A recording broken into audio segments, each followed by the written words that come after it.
வணக்கம், நான் guest time mechanic ராஜா. இன்றைக்கி வீடியோ என்ன பார்க்க போகிறோம்னா, லாஸ்ட்டாக வந்து ஒரு 5 கேஜில் ஸ்டவ் வர மாதிரி அட்டாச் பண்ண ஒரு வீடியோ போட்டேன். இப்போ அதே 5 கேஜில் தான் வீடியோ போடுறேன். ஆனால் இந்த ஸ்டவ் கொஞ்சம் வேறு மாதிரி இருக்கும். அதே பற்றி ஒரு வீடியோ தான் இந்த வீடியோ பார்க்குறீங்க. அவங்க வீடியோவில் போவோம். இதுதான் அந்த 5 கேஜிக்குள்ள அடுப்பு. இது கவர் இல்லாமல் இப்படி தான் பேக்கிங் வரும். அந்த இதில் வந்து உல்ட்டாவாக இருந்துச்சு. கீழே இறக்கிட்டு ஆணு, மேலே இறக்கிட்டு ஆஃப்னு. இது அப்படியே கொஞ்சம் மாற்றிருக்கும். நம்ம தேவைக்கு ஏற்ற மாதிரி இருக்கும். இல்லையா பாருங்கள். இது எப்படின்னா,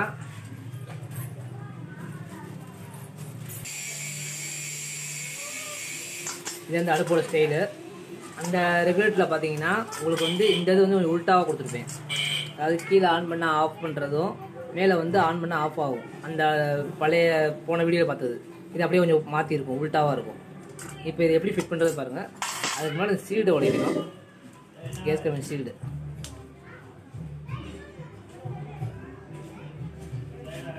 இது பப்பே தெரில. இந்த கயரை வச்சு இந்த கட்டவரை வச்சு லாக் பண்ணிட்டீங்கன்னா அதே அவங்களுக்கு வசதியாக இருக்கும். இந்த கயிறு இங்கே கட்டவரை இருக்குல்ல, இதை வச்சு லாக் பண்ணணும். முதல்ல எடுத்து ஃபுல்லாக சீல்லாம் ஓப்பன் பண்ணாதே அந்த தூக்கணும். இந்த கயிறை வச்சு இது தூக்கினாதான் உங்களுக்கு வரும், எடுக்க முடியும். இப்போ தான் மாட்டுவோம். அதில் வந்து அந்த ரெகுலேட்டர் ஆன் பண்ணுறது காமிச்சேன். இதில் எப்படி இருந்து பார்ப்போம். இந்த ரெகுலேட்டருக்கு மாட்டியாச்சு. கீழே அப்படி மாட்டும் போது நல்லா பார்த்துக்கோங்க.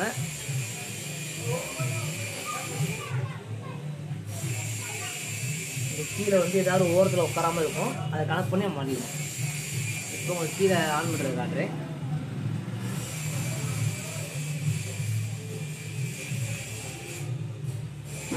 கீழே ரெகுலேட்டரு. இந்த ரெகுலேட்டரு நம்ம எப்பயும் போல் பிடிச்சி தூக்குற மாதிரி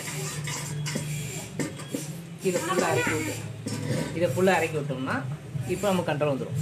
இது கன்ஃபார்ம் பண்ணுறதுக்கு இது ஆன் பண்ணி பார்க்கணும். இப்போ ஆன் பண்ணோம்னா உங்களுக்கு நல்லா சவுண்டு வரும்.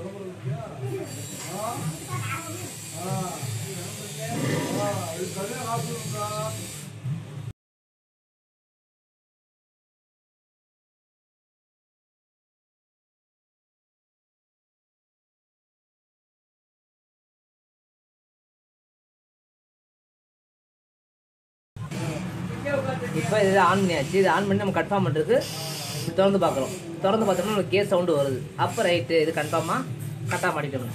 இது நமக்கு ஆடாமல் இருக்காண்டி இந்த இடத்துல இந்த ஆங்கிள் கொடுத்துருப்பாங்க. 3 ஆங்கிள் உங்களுக்கு தெரியுதா? இந்த ஆங்கிள் 3 ஆங்கிள் கொடுத்துருப்பாங்க. இந்த பக்கம் பின்னாடி ஒன்று. இதை 3 நடுவில் வச்சு இங்கே மேலே வச்சு டைட் வைக்கணும். கீழே கொஞ்சம் இறக்கி வச்சுக்கணும், கொஞ்சம் வசதியாக இருக்கும்.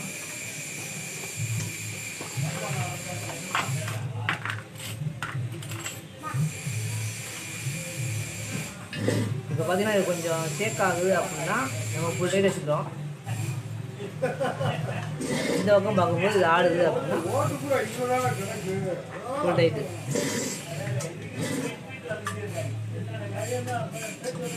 இது நம்ம ஃபுல் டைட் வைக்க முடியாது.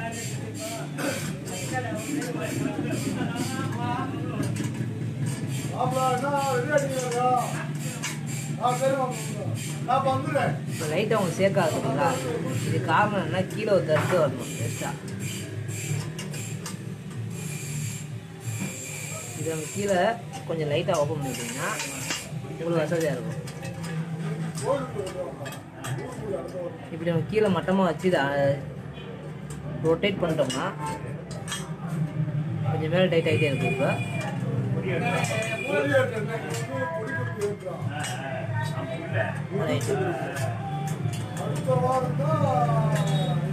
இப்போ இது உங்களுக்கு ஓரளவுக்கு பரவாயில்ல. ரைட்டு. இப்போ அதே மாதிரி ரைட்டாக இருந்துச்சுன்னா கொஞ்சம் லைட்டாக லைட் வச்சு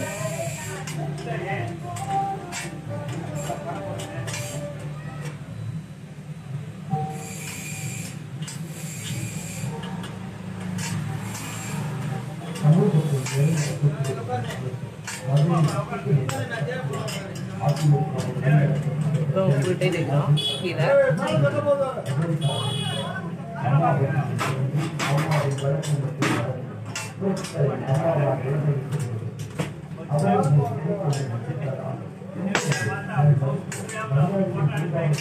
எதுக்காண்டினா இது ஆடாமல் இருக்காண்டி.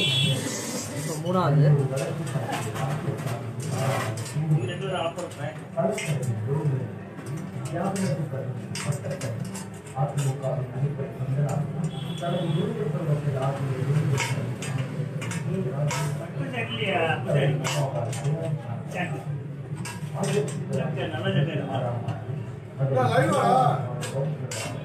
எடிட்டிங்க டைட் வைக்கணும்.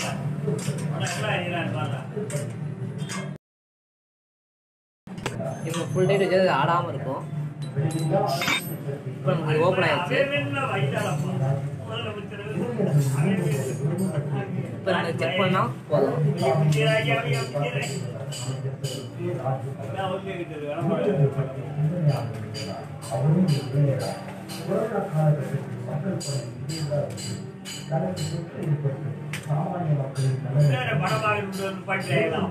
நான் ஆன் பண்ணி பார்க்க போகிறேன், பார்த்துக்கோங்க. இது நம்ம தேவைக்கு ஏற்ற மாதிரி ஸ்பீடு வச்சுக்கலாம். இன்னும் தேவைக்கு மாதிரி இதுக்கு மேலே இது ஸ்பீடு வராது. இதான் லிமிட்டட் ஸ்பீடு. இதே லிமிட்டட் ஸ்பீடு. இது நம்ம எவ்வளோக்கு வேணால் குறைச்சிக்கலாம். இந்த மாதிரி நம்ம தேவைக்கு ஏற்ற மாதிரி கூட்டிக்கிறோம், குறைச்சிக்கலாம். தாராளமாக இது ஒரு ஆள் யூஸ் பண்ணுறாங்கன்னா ஒரு மாதம் 1.5 மாதம் வரும் என்னுடைய கருத்துப்படி. ஆனால் இருந்தால் அவங்க கண்டிப்பாக சமைக்கிறாங்கன்னா அவங்கள்ட்ட தெரியாது பற்றி முழுமையாக. நம்ம வீடியோ பார்த்ததுக்கு நன்றி. நம்ம சேனலை மாதிரி தான் லைக் பண்ணுங்கள், ஷேர் பண்ணுங்கள், கமெண்ட் பண்ணுங்கள். தேங்க்யூ.